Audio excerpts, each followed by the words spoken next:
What if everything around you exists only because you think it does?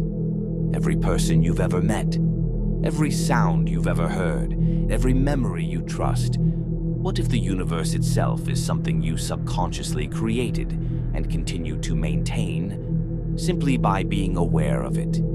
This isn't a science fiction premise. It isn't a movie plot or a horror story. It's a real philosophical problem that has unsettled thinkers for centuries. And the most disturbing part is this: there is no definitive way to prove that it isn't true. The idea begins with something called solipsism. At its core, solipsism claims that the only thing you can be absolutely certain exists is your own mind. Everything else could be an illusion, a projection, or a construction of your consciousness. The world you experience might not exist independently of you at all. When you look at the world, you don't perceive reality directly. You perceive electrical signals interpreted by your brain. Light hits your eyes, vibrations reach your ears, nerves fire, and your mind assembles an internal model of what it thinks is happening. You never experience the universe as it is. You only experience your interpretation of it. That alone doesn't mean the universe is fake, but it creates a problem. Because every piece of evidence you have for the world existing outside of you still has to pass through your own consciousness. There's no way to step outside your mind and verify reality from the outside. One of the most famous thought experiments illustrating this is known as the Brain-in-a-Vat. Imagine that your brain isn't inside your body. Imagine it's suspended in a container, connected to a machine that feeds it perfectly simulated sensory input. Every sight, sound, taste, and memory feels real. From inside the experience, you would have no way of knowing whether the world was genuine or simulated. If that scenario were true, your entire life could be happening inside your own mind, and nothing about your experience would feel wrong. The point of the thought experiment isn't that this is actually happening, but that you cannot conclusively prove that it isn't.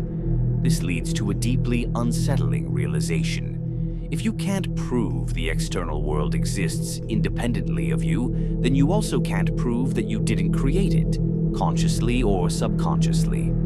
Other people feel real to you, but you never experience their consciousness directly. You only observe their behavior.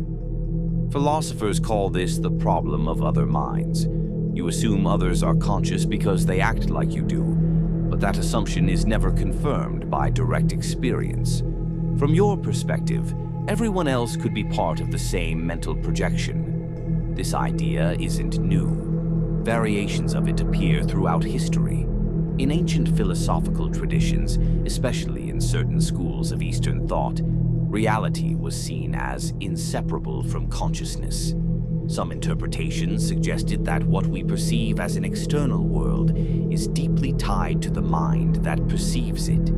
In Western philosophy, thinkers like René Descartes wrestled with similar doubts. He questioned whether a powerful deceiver could be manipulating his perceptions, making him believe in a world that wasn't truly there. His conclusion was famous. Even if everything else is false, the fact that he is thinking proves that he exists. But everything beyond that remains uncertain. For most people, solipsism stays theoretical, but for some, it becomes personal. Online forums and personal accounts describe moments where people experience intense existential crises after confronting the idea. They describe feeling detached from reality, questioning whether anyone else truly exists, or feeling like the world is a kind of stage built around their awareness. Some people describe the idea as terrifying, others describe it as oddly comforting.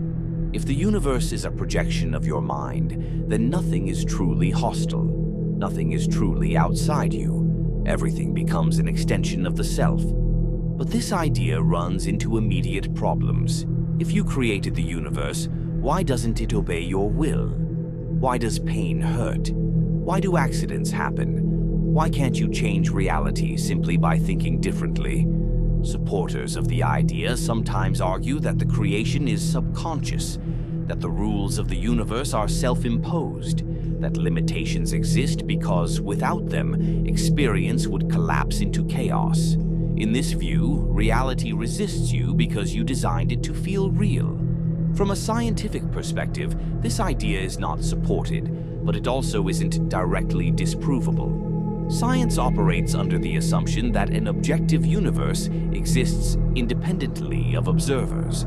The scientific method relies on shared measurements, repeatable experiments, and collective verification. These assumptions work incredibly well for understanding how the universe behaves. But science does not directly address the philosophical gap between subjective experience and objective reality.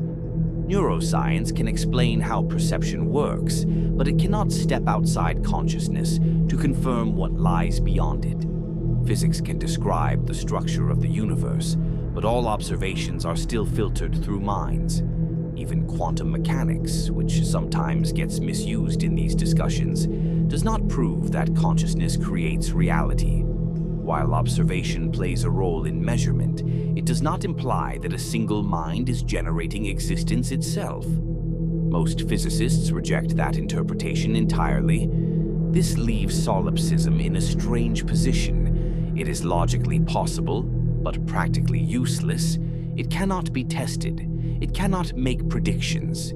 It cannot be confirmed or denied through evidence, because all evidence would still exist within the same mental framework it questions. Most philosophers reject solipsism not because it has been disproven, but because it explains nothing. It turns every mystery into the same answer.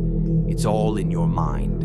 And an explanation that explains everything explains nothing. Still, the idea lingers.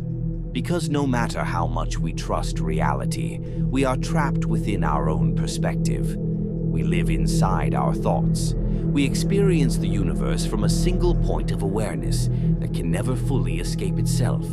So the question remains unanswered. Did you create the universe? Are you maintaining it simply by continuing to experience it?